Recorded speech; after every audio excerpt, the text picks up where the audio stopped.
Bismillahirrahmanirrahim. Assalamualaikum warahmatullahi wabarakatuh.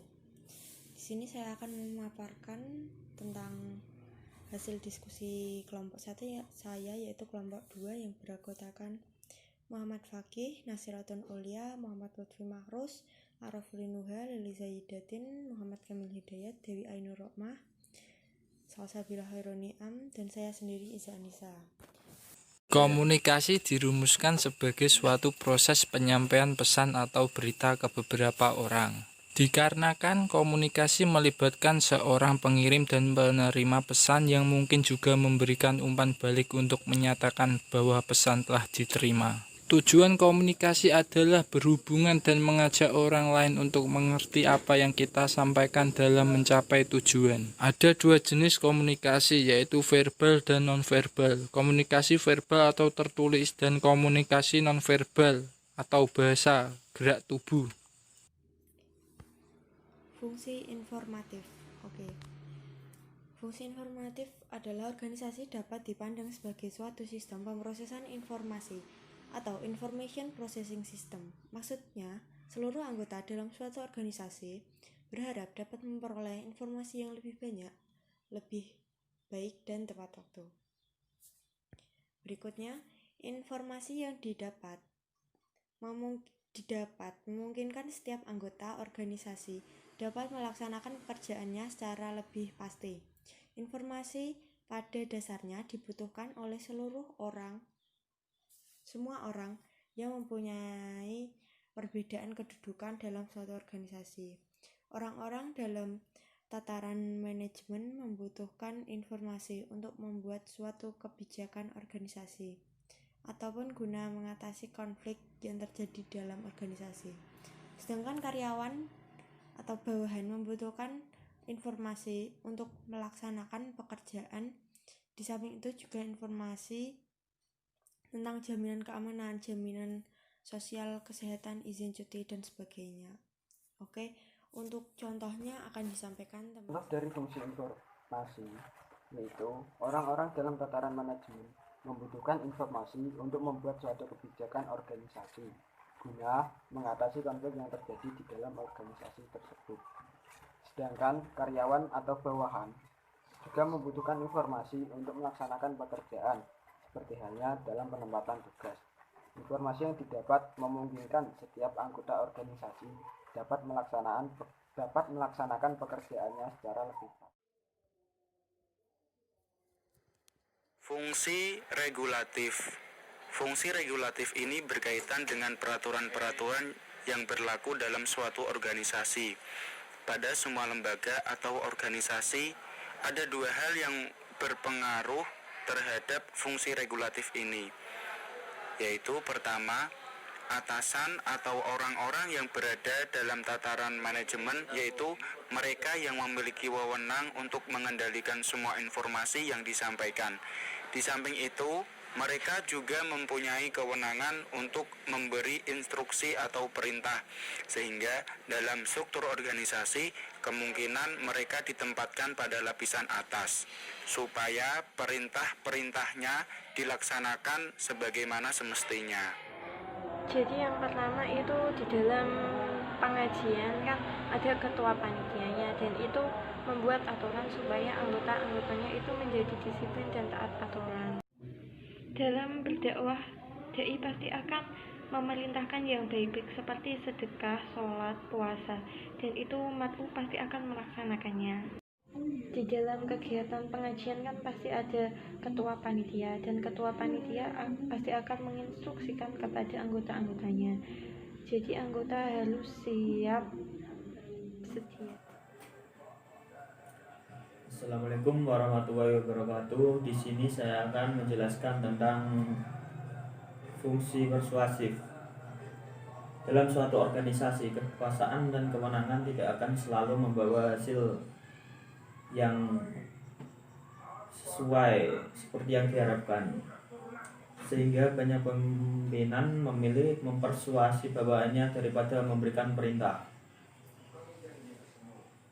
Contoh fungsi persuasif. Contoh yang pertama yaitu dalam suatu kegiatan pengajian. Biasanya kan ada ketua panitia dan anggota-anggota lainnya. Nah, di situ ketua panitia itu menyuruh anggota-anggotanya untuk melaksanakan tugas-tugasnya.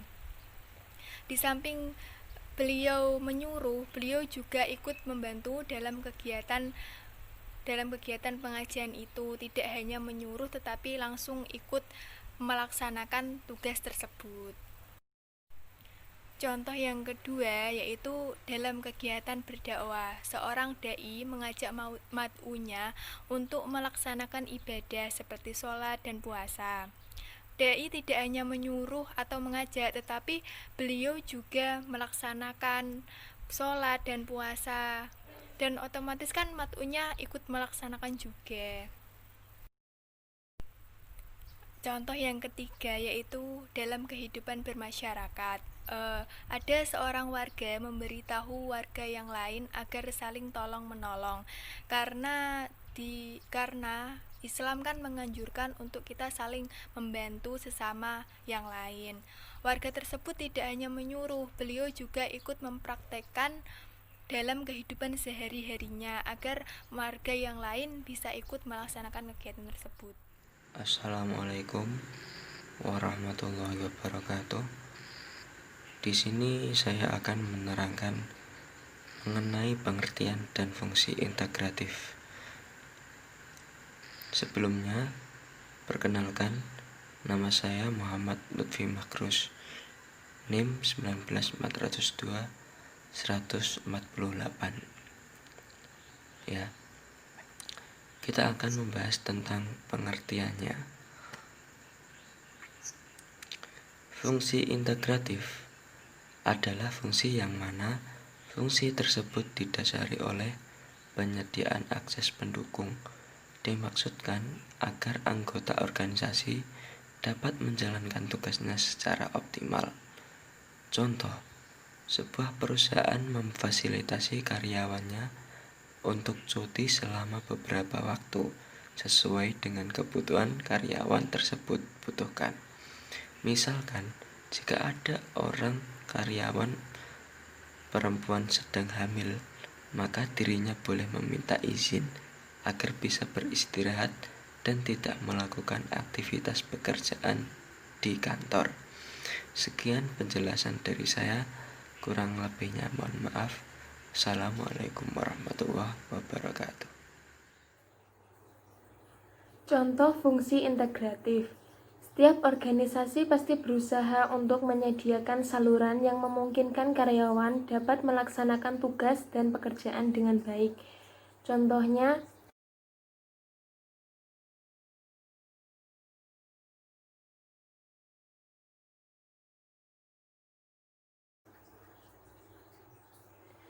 seperti Baitul Masail, rapat, dan studi banding. Baitul Masail sendiri bertujuan untuk menambah keakraban, memberikan pelajaran bagaimana memahami pendapat dan perbedaan dari sifat orang lain, mendapatkan ilmu, meningkatkan skill, dan mendapatkan pengalaman baru. Yang kedua, rapat.